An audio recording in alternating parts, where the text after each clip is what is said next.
उल्हासनगरमध्ये वाहतूक विभागाची धडक कारवाई, 2,54,000चा दंड वसूल। कॅम्प 3च्या नेहरू चौक परिसरात मोठ्या प्रमाणात वाहतूक कोंडी होते। वाहतूक नियमांचे पालन न केल्याने ही वाहतूक कोंडी होत असते। परिसरात मोठी बाजारपेठ असल्याने गर्दी होते। वाहनांच्या लांबच लांब रांगा देखील लागतात। वाहतुकीत अडथळा निर्माण आणि वाहतूक नियमांचे उल्लंघन करणाऱ्या वाहन चालकांवर कारवाई केली आहे।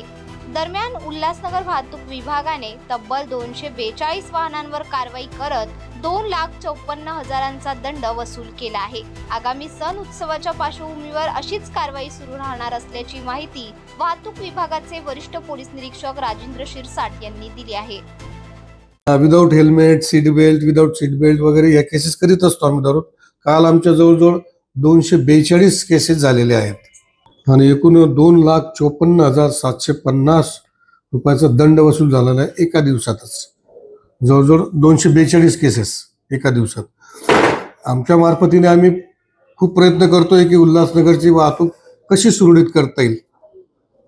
तसेच आगामी आता गणेश उत्सव आहेत, नवरात्र आहे, दिवाळी आहे, महानगरपालिकेचं इलेक्शन लागणार आहे।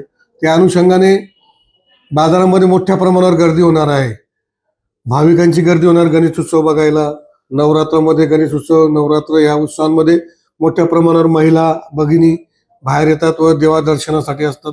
त्यामुळे तेव्हा देखील प्रॉब्लेम येतो वाहतुकीला। त्यामुळे त्या अनुषंगाने व्यापारी मंडळींना माझी विनंती आहे व आवाहन आहे की कृपया आता येणाऱ्या सण उत्सव काळामध्ये आपल्या दुकानासमोर डबल पार्किंग होणार नाही याची कृपया आपण दखल घ्यायची आहे, जेणेकरून आम्हाला कारवाई करताना काही अडचण येणार नाही। या संदर्भात आपल्याला आम्ही आवाहन करीत आहोत की येणाऱ्या सण उत्सवमध्ये डबल पार्किंग होणार नाही, यासाठी सर्व व्यापाऱ्यांनी काळजी घ्यावयाची आहे। धन्यवाद। प्रतिनिधी Krishna Mahale, Maharashtra crime spot news, Ulhasnagar.